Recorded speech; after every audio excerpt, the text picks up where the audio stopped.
Hi there! Censorship is quite rampant in 2022, so instead of saying the name of this country, I will simply call it UA. This video will be eye-opening to some, because mainstream media in the West constantly calls this military operation, or war, unprovoked in that Russia is only interested in domination and not the protection of ethnic Russians in eastern Ukraine. There are hundreds of videos of citizens from Mariupol saying that it was the UA army, Azov battalions, and the right sector who were shooting them in cold blood. You're probably asking, why? It's not possible for a country to be using their citizens as bait, as a means to an end, to accomplish a goal, no matter the cost. Well, what I'm about to show you, at a minimum, will get you thinking or change your mind entirely. It is very important to share, comment, react to, and like this video because the information needs to be known. Also, subscribe to my Telegram and my Yandex Zen account. Links are in the description below. The person in the video is not a random blogger. He is Alexey Arestovich. Look him up. He is the advisor to the president of UA, to Zelensky. С вероятностью 99,9% наша цена за вступление в НАТО – это большая война с Россией. А если мы не вступим в НАТО, это поглощение России в течение 10-12 лет. Вот и вся вилка, в которой мы находимся. А теперь давайте выбирайте Зеленского. Подождите, а теперь если поставить чашу на весах, а что лучше в таком случае? Конечно, крупная война с Россией и переход в НАТО по результатам победы над Россией. Что такое может быть крупная война с Россией? Это воздушная операция наступательная, вторжение российских армий, вот 4, которые они создали на наших границах, там осада Киева, попытка окружить войска, которые в АТО находятся, ВОЗ, в операции Объединенных сил, прорыв через Крымский перешейк, выход на Новокаховское водохранилище, чтобы воду в Крым дать, наступление с территории Беларуси, там, создание новых народных республик, диверсии, удары по объектам критической инфраструктуры и так далее, воздушный десант. Вот что такое полноценная война. И вероятность ее 99%. Когда? После 21-22 самые критические, 20-22 самые критические эти самые. Did you get that? Seriously? Did you? I mean, an open war with Russia is better than being absorbed into Russia. This is the advisor to Zelensky in March of 2019, 2 months before Zelensky became the president.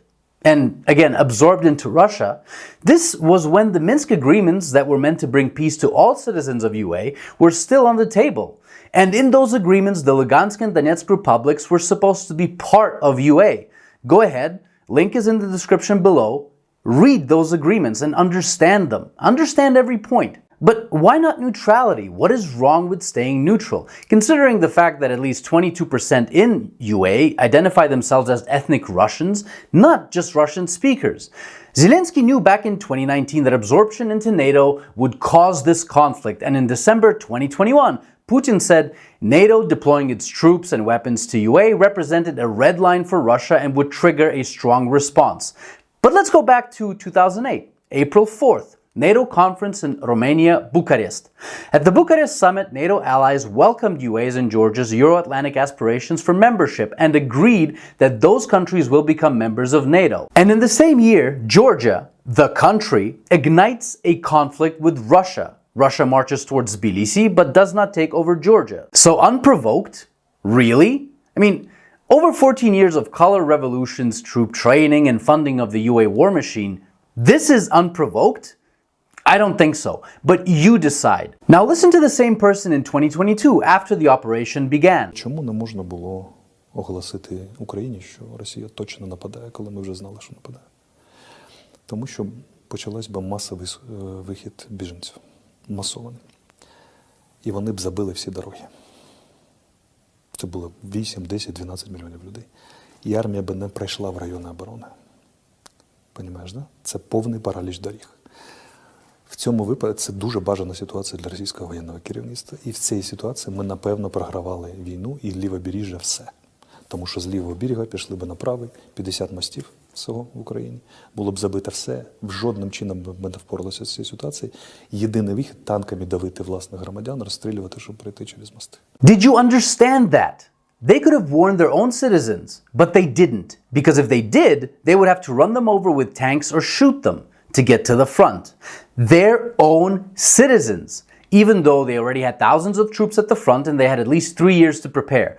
And here is the most horrible part. With every civilian casualty, more sanctions are put upon Russia and more lethal military aid is sent to UA from Europe and the US.